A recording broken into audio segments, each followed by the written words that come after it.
to appreciate it. John chapter 1, verse 1, "In the beginning was the Word, and the Word was with God, and the Word was God." So in the beginning was the one who is called the Word.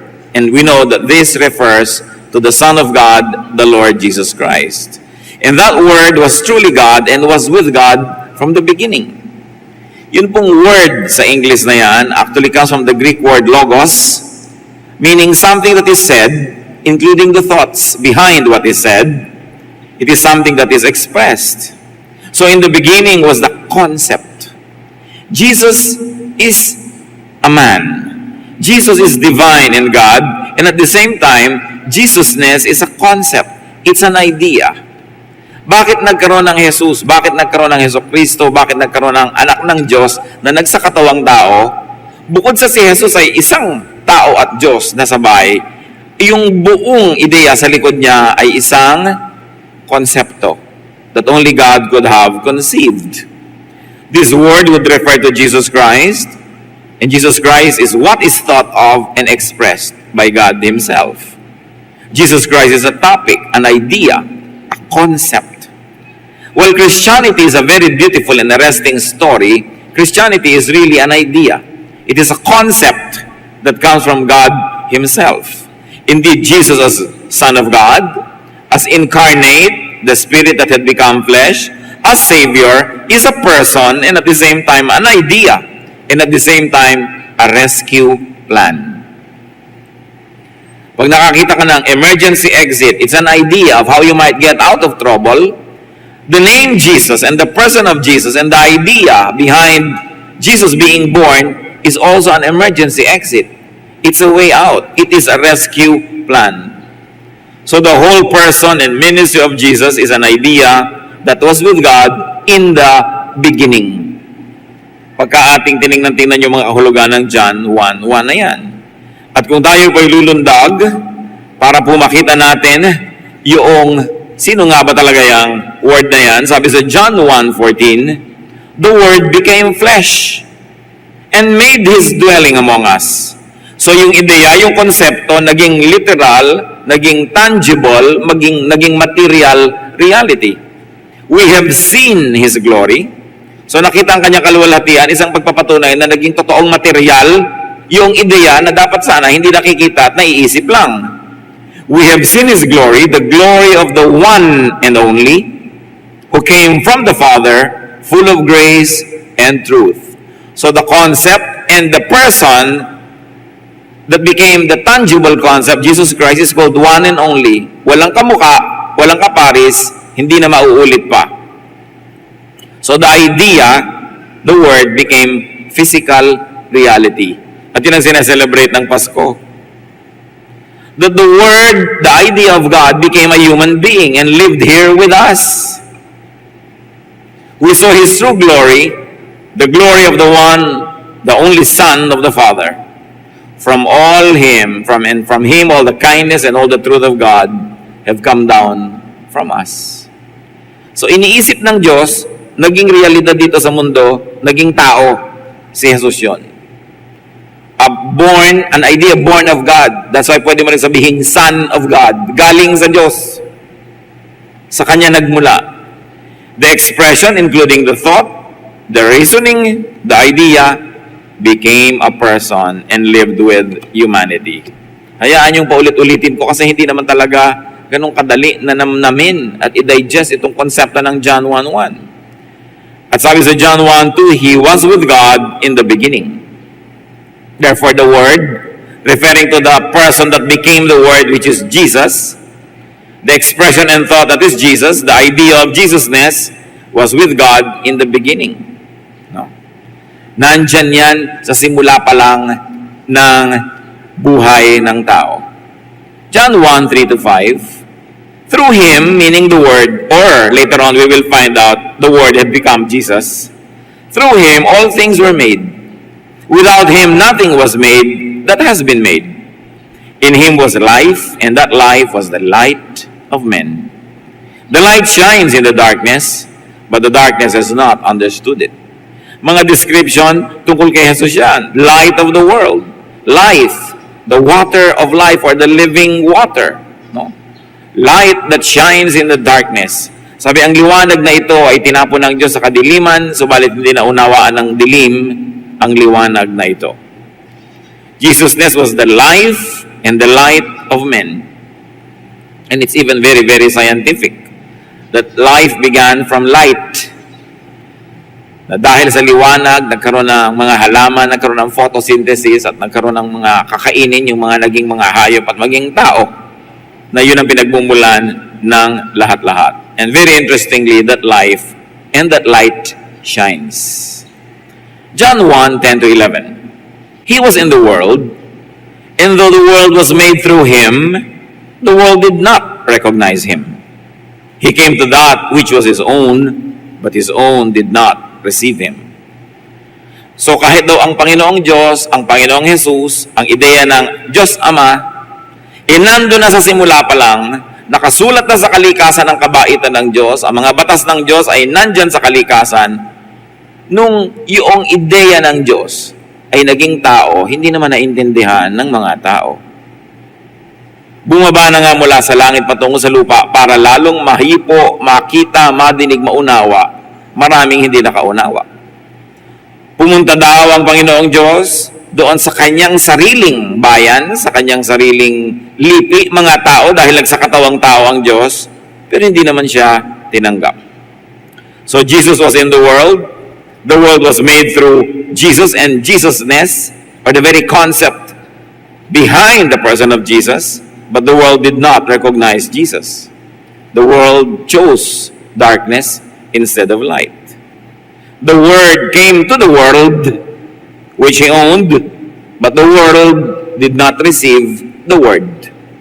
John 1:12-13, yet, and this is the heart of Christianity, to all who received Him, to those who believed in His name, He gave the right to become children of God.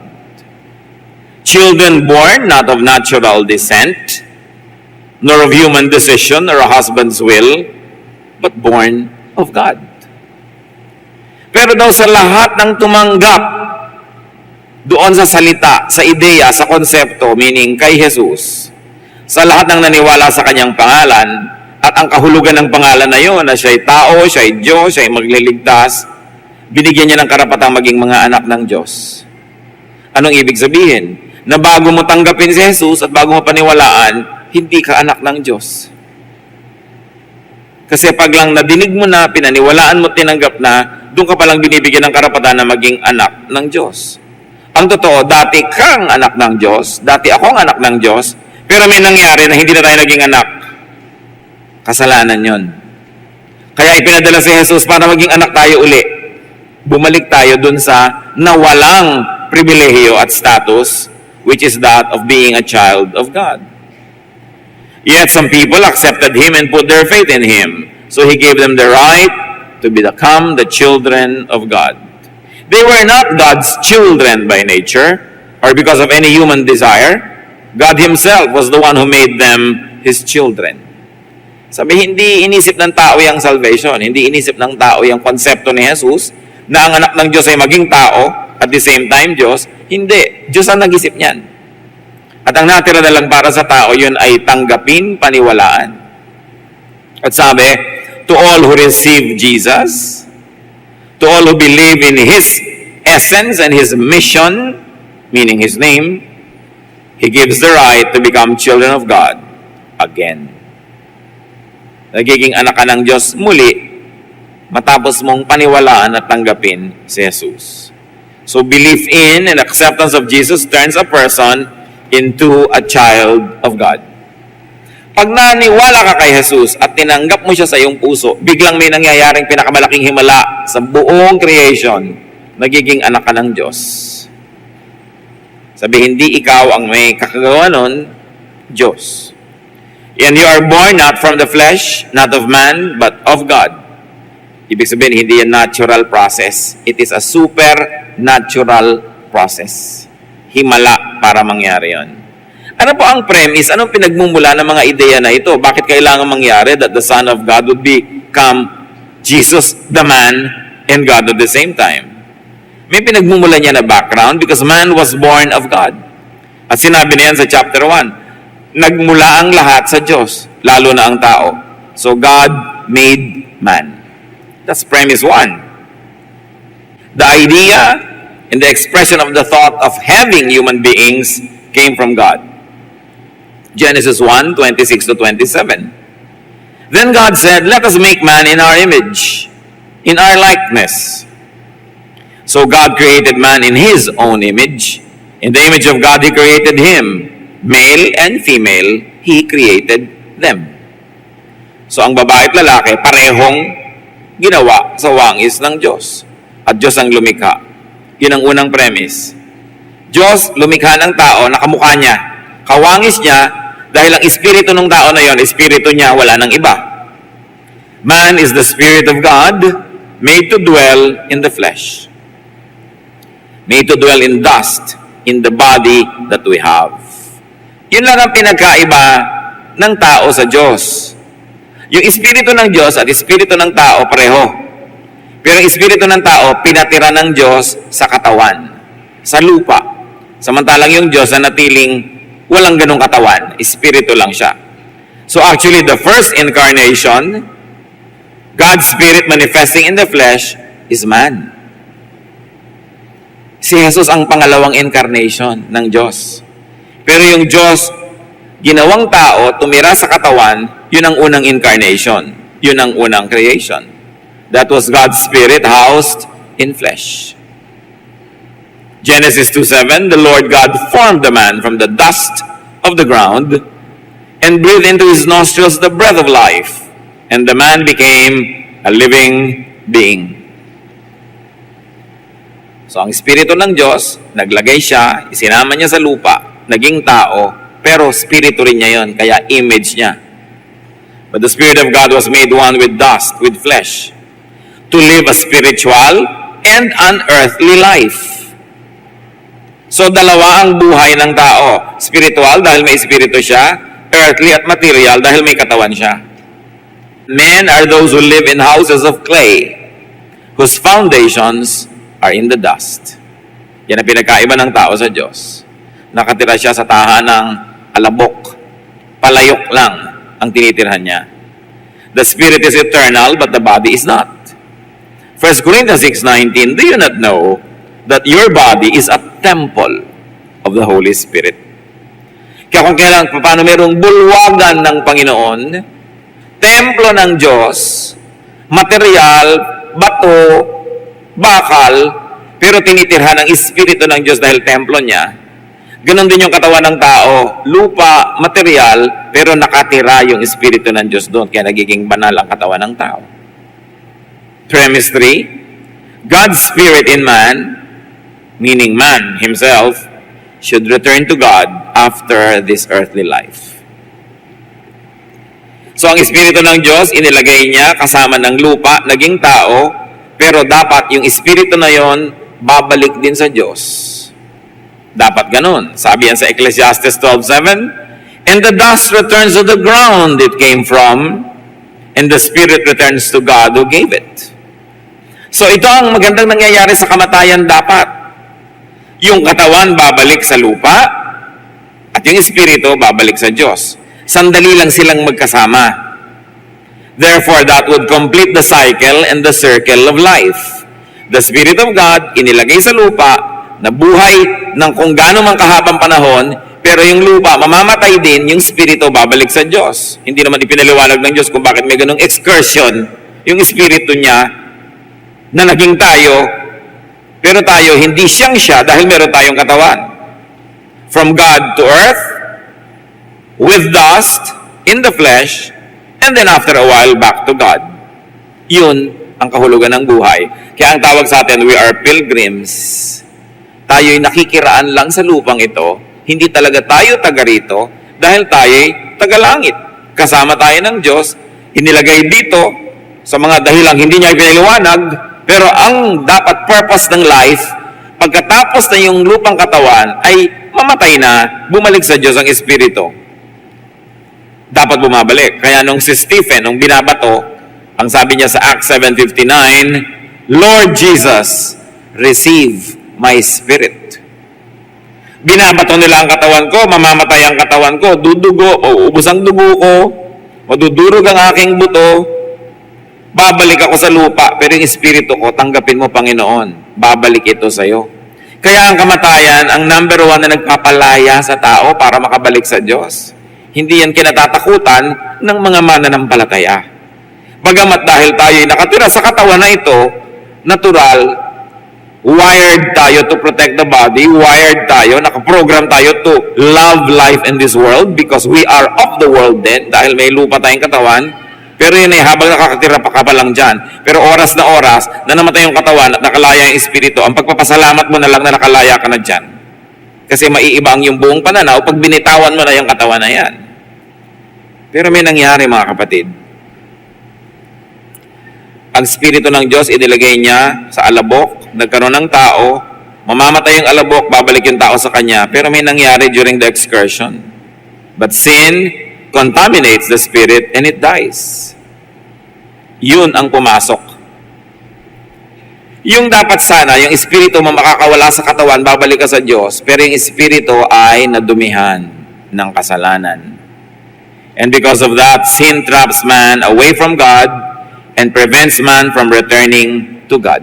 Hindi makukumpleto yung circle, hindi makukumpleto yung cycle, dahil hindi na ngayon makakauwi sa Diyos ang espiritu, dahil nagkasala na ito, marumi na ito, hindi na ito karapat-dapat makiisa muli sa espiritu ng Diyos na puro dalisay, holy. Genesis 2:17, bakit pumasok yung kasalanan? You must not eat from the tree of the knowledge of good and evil, for when you eat of it, you will surely die. Yan ang sinasabi ng Diyos. At hindi katawan ang mamamatay dito, spirit.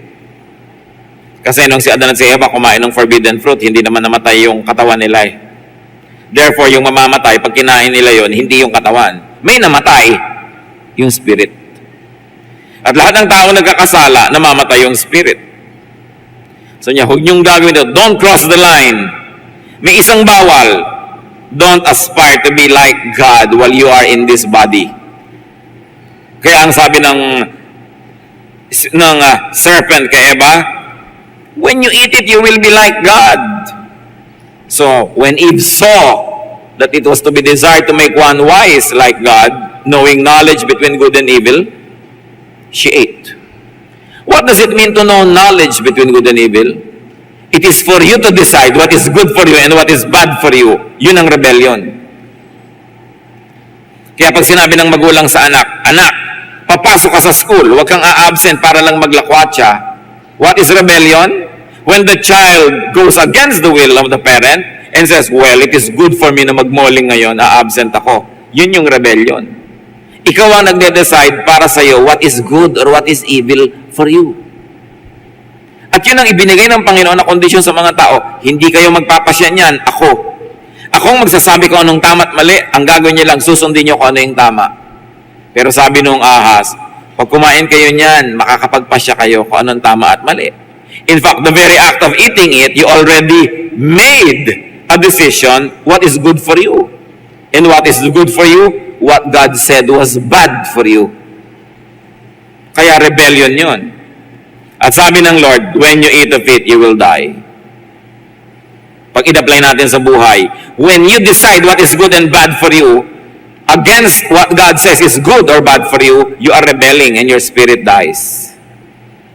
So lahat ng tao nagkasala. Ezekiel 18:20, the soul who sins is the one who will die. At ang nakakalungkot, sasabi sa Romans 3:23, for all have sinned and fall short of the glory of God. Therefore, everybody is dead.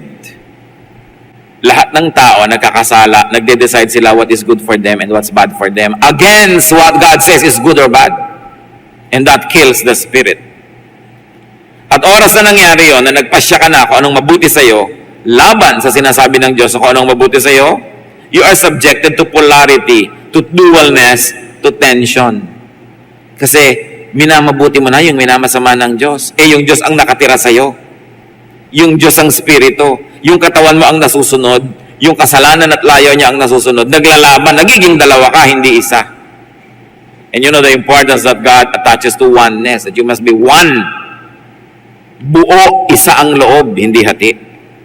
Nagkakaroon ng paglalaban, flesh versus spirit, sin versus holiness, weight versus lightness. What do we mean? Dapat pag namatay ka, yung spirito magaan, aakyat sa langit. Pero pinabibigat siya ng kasalanan, hindi siya makaangat, hindi siya makababalik. That's why it is important for a reversal to happen. Kailangan may mabaligtad sa buhay ng tao para maging anak siya muli ng Diyos. Kasi nung nagkasala ang tao, hindi na siya naging anak ng Diyos. Patuloy ka nagkakasala, hindi ka anak ng Diyos. Ano ngayon ang dapat mong gawin para baligtarin yan? Dapat mong labanan yung kasalanan. Dapat mong baligtarin ang effect ng kasalanan sa iyong buhay. Yan sabi ng 1 Corinthians 15:53, "For the perishable must clothe itself with the imperishable, and the mortal with immortality." Tayong tao lang, alabok lang, dapat muling magkaroon ng buhay na walang hanggan. Tayong nabubulok ay dapat matalo nung hindi nabubulok. At yun yung espiritu ng Diyos. Kaya ang sabi ni Pablo, kahit pa nga daw nasisira ang katawan niya sa paglilingkod, napaparusahan, nagugutom, pero yung espiritu niya, dahil naglilingkod siya sa Diyos, lalong nagiging bata at bago. 2 Corinthians 4:16, "Though outwardly we are wasting away, yet inwardly we are being renewed day by day." Kahit sa tingin ng tao, nasasalanta ang aming katawan, ang aming namang espiritu ay lalo nagiging bago, malinis at masigla dahil sa paglilingkod sa Diyos. At dahil sa kasalanan ng tao, there is separation and contradiction between the body and the spirit. Therefore, naging kailangan, it has become a necessity for the spirit to prevail over the body. But how can the spirit prevail over the body when the Bible itself says that the spirit is willing but the body is weak? Good news, ang tao galing sa Diyos. Better news, ang tao babalik sa Diyos pag namatay. But very bad news, yung spirito niya dahil nagkasala, hindi na makakabalik, nakulong outside of God's presence. So how do you complete the cycle and the circle of life? Paano babalik yung espiritu ng Diyos na ipinahiram at dapat ay bumalik sa Kanya? How do you return to God? How do you transcend the weight of sin? How do you leave the body on earth when man was trapped in it due to attachment to earthly and worldly things? Therefore, the Word, Jesus, was born. God has the idea.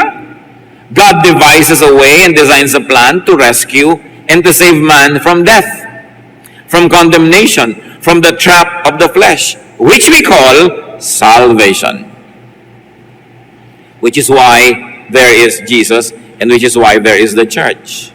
Salvation is the reason for everything. Dalawa lang yan, mga kapatid, creation and then salvation. Because man and the world that were all created by God were destroyed by sin. Now God operationalizes His plan. What does God do? God sends Jesus, the Word. The idea of how to save man is sent by God in the flesh. Galatians 4:4, "When the time had fully come, God sent His Son." In other words, God puts His plan in motion. And John 3:16, "For God so loved the world that He gave His one and only Son, that whoever believes in Him shall not perish, but have eternal life." The same idea. Ganun na lang ang pagmamahal ng Diyos sa mundo, na ipinadala niya ang kanyang sarili, ang kanyang anak, ang kanyang espiritu, ang ideyang galing sa kanya, para kung sino man ang maniwala sa planong ito, tumanggap dun sa plano at sa tao at Diyos na si Jesus, na kumakatawan sa plano na yon, ay makakabalik sa kanya. Beautiful idea. Mahal ng Diyos ang mundo. Bakit? Nung ang Espiritu ng Diyos ay itiniran niya sa lupa. Ano ba yung lupa? Nitrogen, potassium, di ba? Oxygen, iron, lahat na, magnesium ng mga nasa vitamina. Yan ang element ng lupa. kinuha ng Diyos, nilagyan niya ng espiritu niya. Anong ginawa niya? Ikinasal ang espiritu ng Diyos sa lupa. Ikinasal ang espiritu ng Diyos sa mundo, sa puno, sa bato, sa bundok, sa ilog. Kaya mga anak ng Diyos dapat minamahal ang kalikasan. Dahil nung nakiisa ang espiritu ng Diyos sa tao, hindi lang yan sa tao, sa lahat ng elemento ng mundo, ng material world, nakiisa ang espiritu ng Diyos. Kaya mga primitive religion sometimes worship God by worshiping stones and rocks and trees. They are wise to know na nakiisa doon ang espiritu ng Diyos. But, nagpadala naman ng Diyos ng person, His Son, the Lord Jesus Christ, para doon ma-focus yung ating pagsamba at doon tayo humingi ng kaligtasan. So, ang mga tao iligaw na wala, ipinadala ngayon ang anak ng Diyos sa tinatawag nating si Jesus, na hindi lang tao, I always emphasize, kundi isang ideya na naging tao. Luke 19:10, "For the Son of Man came to seek and to save what was lost." Now, what are the mechanics? Paano mangyayari? Ililigtas. Siyempre, ang Diyos, just. Dapat ang lahat ng mali, parusahan. Ang lahat ng mabuti, gantimpalaan. Just siya eh. Pero ang Diyos, merciful din, mahabagin. Anong ibig sabihin ng mahabagin? Yung nagkasala, pinapatawad. Paano mo pagsasamahin ang habag at katarungan? How will you satisfy both God's mercy and justice? It is only through the Word, the idea, the person of Jesus. And what would be the mechanics of salvation? Jesus, the Son of God, the Spirit of God, the idea of God would be human. Would unite with humanity and would take man's sin and punishment unto himself. Namnamin nyo yan. Yung Espiritu ng Diyos, magsusuot din ng katawan ng tao para maging tao siya. At habang siya'y tao, identified with humanity, tatanggapin niya sa kanyang katawan ang lahat ng parusang nakalaan sa dapat lahat ng katawan nyo, katawan ko, nating lahat, katawan nating mga nagkasala, ililipat sa kanya. Kaya nung siya ay nasa krus, sabi niya, Father, Father, why have you forsaken me? Because even the Spirit of God, the Father in heaven, could no longer fellowship with Jesus, the man, and the God at the same time, because all of the sins of the world were put on His body. At nung namatay siya, nadala-dala yung kasalanan ninyo at kasalanan ko na nating lahat, nalibing kasama ng kanyang katawan. Anong nangyari? Bumangon ang kanyang espiritu, iniwan yung kasalanan sa libingan, bayad na. Because the life of Jesus is greater than the life of all lives that lived, are living, and will still be born. Why? Because while He is a man, He is also God. Ganun kahalaga yung buhay niya. Isang buhay, higit pa sa buhay nating lahat. Kaya nung ibinayad yung buhay na yon, bayad tayong lahat. Naliligtas ang lahat. The plan was that Jesus would take man's sin and put it upon Himself, and that Jesus would give His life, His light, His holiness to man. Palit. Kaliwaan yan. Ang nangyari sa krus, kinuha ni Jesus lahat ng kasalanan ng tao. Sinong tao? Yung naniniwala. Yung naniniwala at yung maniniwala pa lang pagdating ng panahon, lahat yon sabay-sabay. Bakit pwedeng gawin ni Jesus? Because God in Him is timeless. Well, the body that He wore was flesh, and it had time, and limited by time. The Spirit in Him is timeless. Therefore, He took all those sins into His life. Pwede bang magsama yung kasalanan at kabanalan? Hindi. So, ang ginawa niya, yung kabanalan niya, tinanggal niya sa kanyang sarili at ibinigay niya sa lahat ng nananalig at mananalig pa lang. So, when you say you believe in Jesus, this is what happens. You say, Jesus, take my sin, let it be yours, and die for it, please. So, I won't have to die. And I'm going to take your holiness and make it mine. That will make me holy, not because I'm holy, but because I believe in you. And when I am holy because I believe in you, when I die, I go back to God. That is what Christianity is all about. Pag hindi malinaw sa atin yan, nag-hit and miss, trial and error lang tayo sa ginagawa natin sa buhay. Kailangan malinaw na malinaw. When you become a Christian, there's a total exchange of composition and position with Jesus. You take His holiness upon you, and you give your sin to Him, and He dies for it. And then you become free because He died. Kaya sabi sa Isaiah 53:5, but He was pierced for our transgressions. He was crushed for our iniquities. The punishment that brought us peace was upon Him, and by His wounds, we are healed. Sabi, siya ay sinaksak, sinugatan dahil sa ating mga kasalanan. Siya ay dinurog dahil sa ating mga pagkakasala at pagkakamali. Yung parusang dapat sana'y atin, pero naligtasan natin, itinambak sa Kanya. At gumaling tayo dahil nalipat sa Kanya ang ating mga sugat. Kaya ang tawag, Savior. At kaisa-isa yon, one and only. There are only two religions on earth, brothers and sisters. Don't be deceived by brands and by names. There are only two religions. Religion number one, and 99% of all religions in the world fall under this category. Save yourself. Yun ang religion number one. Yan ang ginagawa ng napakaraming tao. Kaya pinaparusahan yung sarili nila, kaya nag-aayuno, kaya hindi kumakain, kaya umaakyat ng mga bundok, kaya nagpapapako sa krus, kaya kung ano-ano pa. They are saving themselves through their own deeds. And there is religion number two, biblical Christianity. Jesus, the Son of God, is your Savior. Inaako niya ang kasalanan mo, ibinibigay niya sa iyo ang kanyang kalinisan. That's why you are called a saint.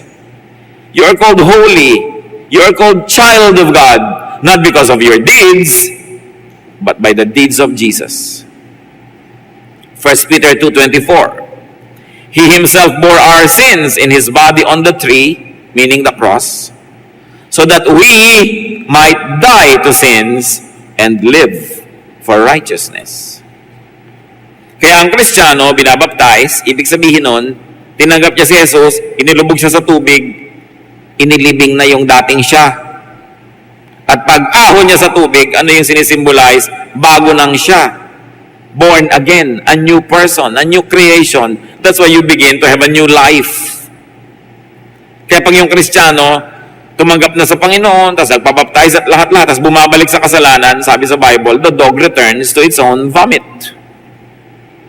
Binabalikan mo yung dati mong isinuka na. Bakit? Pag-atras yan, hindi yan pag-asenso. 1 Thessalonians 5:10, He died for us that we may live. 1 John 1:7, the blood of Jesus, His Son, purifies us from all sin. So Jesus, God's Son, God's idea, God's plan, God's Spirit, is man's Savior and friend. Kaya ba nating maunawa? Ang Diyos, ipapadala niya ang kanyang sariling anak, ang sariling espiritu, magsusuot din ang katawan ng tao tulad ng ginawa nung unang tao at ng lahat ng tao. Ginawa din ni Jesus, espiritu ng Diyos, nagkaroon ng katawan. Anak ng Diyos, nagkaroon ng katawan. Para itong katawan na ito ibayad sa kasalanan ng katawan ng tao. At para yung espiritu ng Diyos na daladala niya, ipalit doon sa espiritu ng Diyos na nadumihan na hindi na makabalik-balik sa Diyos, nahugasan yung espiritu na yon dahil sa dugo ni Jesus. This is the wonder of Christianity. That God would go down to earth, unite, and exchange positions with humanity. Die for man's sins, rise as Savior, and then take people back to heaven through the credentials of the Savior. Pumapasok ka sa pinto ng langit, ang ticket mo si Jesus, hindi ikaw. John 5:24, I tell you the truth, whoever hears my word and believes Him who sent me has eternal life and will not be condemned. He has crossed over from death to life. Powerful verse. Memorize it. Sabi niyo, sino man makarinig ng aking katuruan at manalig sa nagsugo sa akin at sa nagpadala yung Ama sa langit sa ideya niya na iligtas kayo sa pamamagitan ko, meron kang buhay na walang hanggan. Di ka na uusigin. Tugtog ka na mula sa kamatayan sa buhay. Past na yan. He has also from death to life. You don't cross over from death to life when your body dies.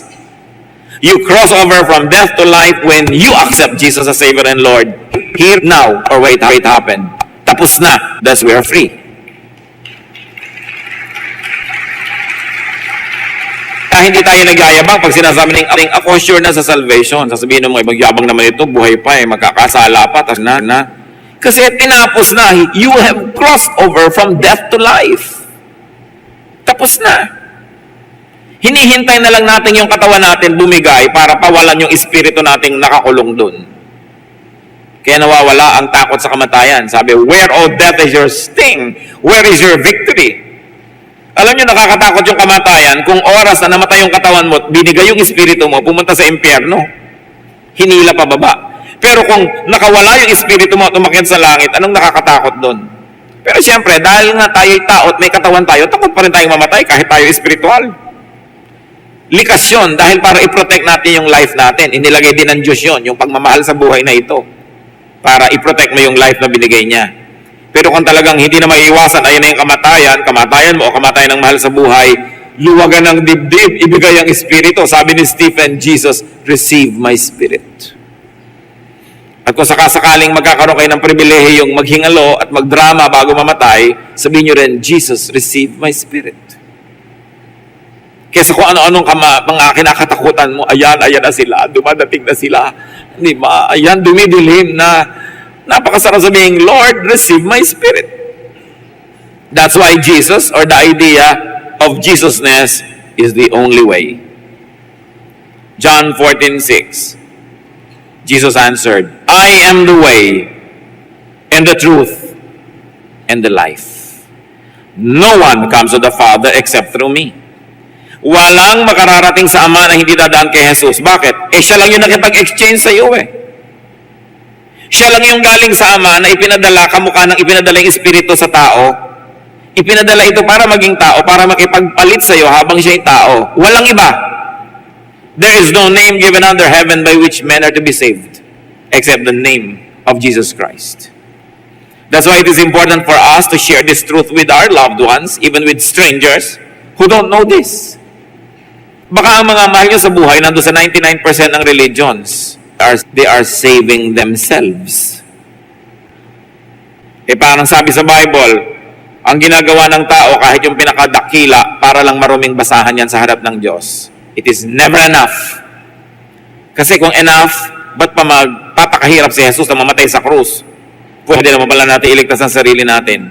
Wala kasing ibang paraan, siya lang. He is the only way. Kaya huwag kayong magpatulog-tulog at magpatamad-tamad sa pag-share ng salvation. Sa pagdadala ng mga tao sa salvation class, sa pag-attend ng mga salvation Bible studies. Kasi kailangan maintindihan yan. Ninyo, ko, at ng lahat ng mga mahal natin sa buhay. At pag oras na dumating ang kamatayan at humiwalay ng espiritu, wala nang bawian. Kaya kailangan kumilos habang tayo nabubuhay. 1 John 5:12, He who is the Son has life. He who does not have the Son of God does not have life. Ang linaw. Yun lang na kay Kristo ang may buhay. Therefore, the incarnation. At yan ang pinag-aaralan natin kanina pa, John 1:14. The Word, the idea, Jesus became flesh and made His dwelling among men. We have seen His glory, the glory of the one and only, who came from the Father, full of grace and truth. So the work of Jesus Christ is, one, to join man, to rejoin God's Spirit that has become man in the flesh. Actually, may reunion. Nung ang Espiritu ng Diyos na si Jesus ay naging tao, yung Espiritu ng Diyos nakiisa uli. Doon sa Espiritu din ng Diyos na naging tao at nagkasala na, nagkaroon ng koneksyon para malinis yun, masave, maakay, pabalik sa Diyos. So nagkaroon ng ganung uri ng union. The work of Jesus is to connect God and man through Him. Nalayo na yung tao Yung Espiritu ng tao, nalayo na sa Espiritu ng Diyos. Dumating si Jesus. At dahil siya'y tao, pwede siyang humawak yung isa niyang kamay na tao sa tao. At dahil siya'y Espiritu, yung Espiritu niya nakahawak sa Espiritu ng Diyos, sa pamamagitan niya na Diyos at tao, yung Diyos at tao ay nagiging isa muli. At kaisa-isa yan, si Jesus lang. Ganun siya kahalaga. Father, Jesus says, and you are in me, and I am in you. What will happen if Jesus is in the Father, tapos Jesus is in you, and you are in Jesus? It means you will also be in the Father. But without Jesus, you cannot go to the Father. Through Him, naging pwede.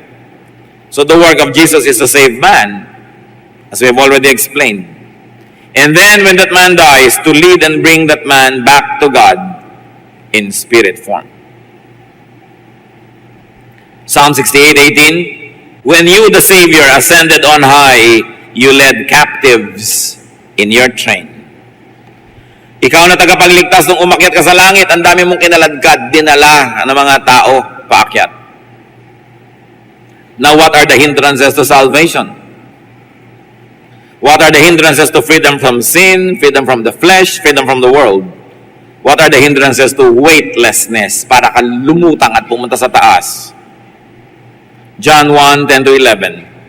He was in the world, and though the world was made through Him, the world did not recognize Him.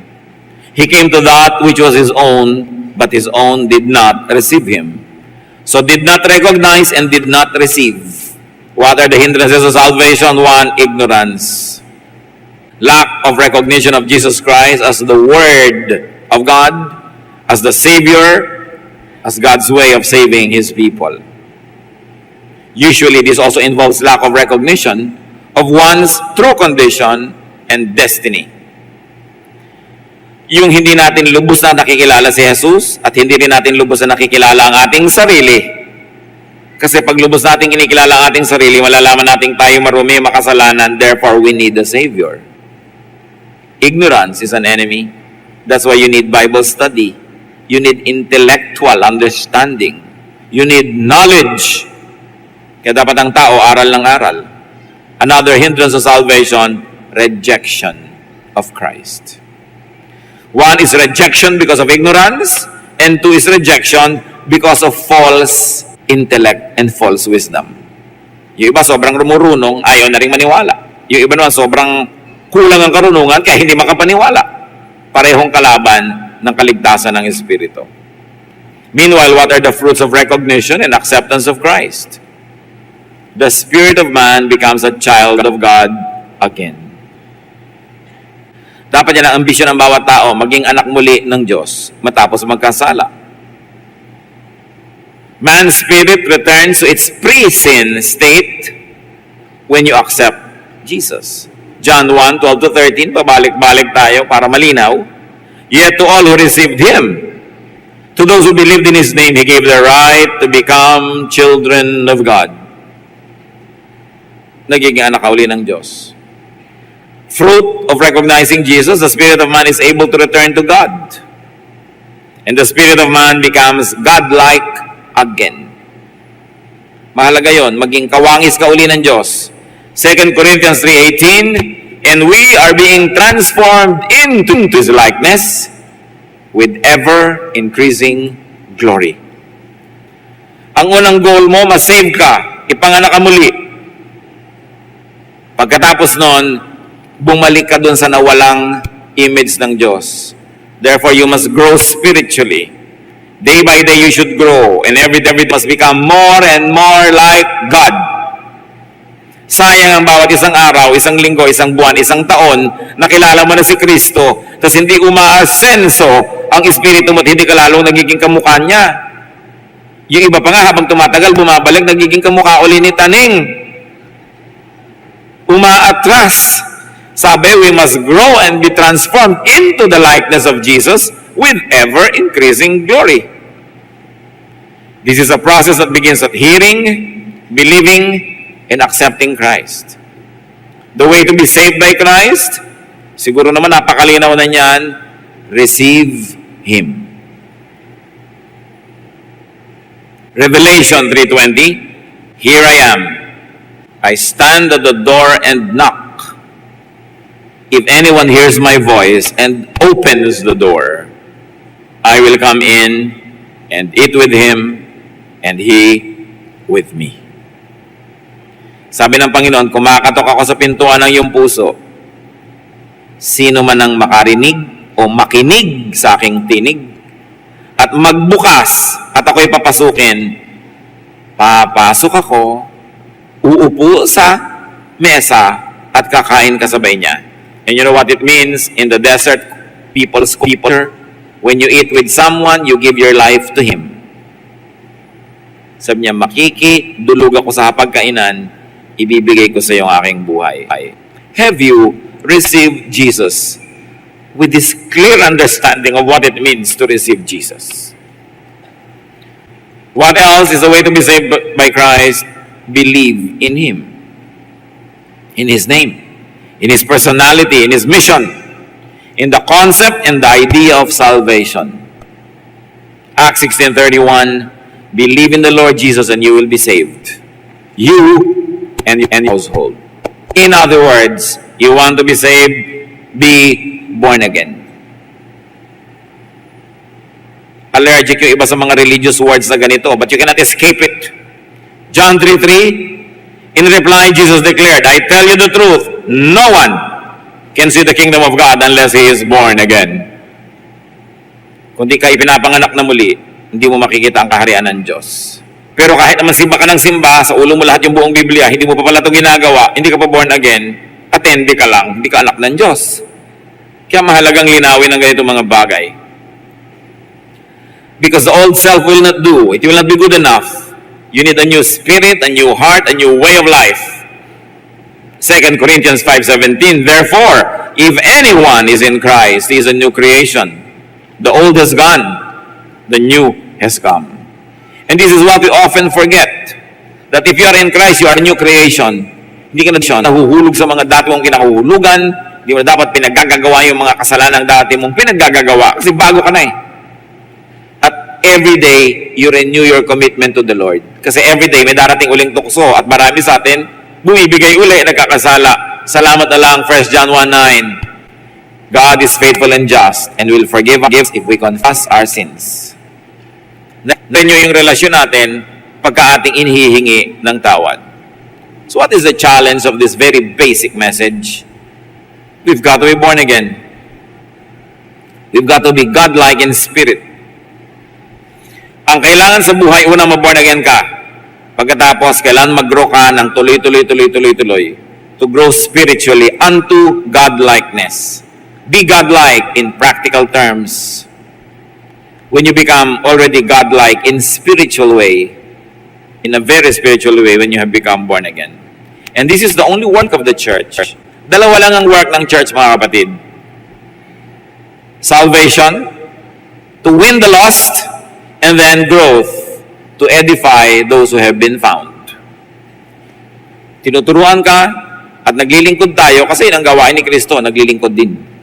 Yan ang ginagawa ng tao. Ano ang kahulugan ng review na ito sa atin, mga kapatid? Aming Diyos, salamat sapagkat kayo Diyos na nagpapaalala ng kahulugan ng kaligtasan.